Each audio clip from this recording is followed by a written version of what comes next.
Hello mga kachika! Kamusta kayo? Ang video ito ay patungkol kay Miss Herlyn Hipon Budol.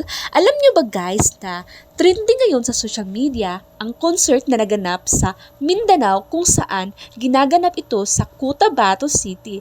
Napakaraming tao ang napapasaya ni Miss Herlyn Hipon Budol dahil hindi lang siya kumanta, sumasayaw pa siya at ang dami talagang fans na natuwa dahil nilapitan pa niya ito at nakikipagkamay pa si Miss Herlyn Hipon Budol. Sabi ng karamihan o mga netizens ay napaka-humble raw ni Miss Herlyn Hipon Budol dahil hindi raw siya maarte at pinapakita niya talaga kung ano talaga ang galing niya. At kung andun lang daw kayo sa concert niya ay tiyak na mapapasaya talaga at maaaliw ka talaga. Yun lang po mga kachika. God bless!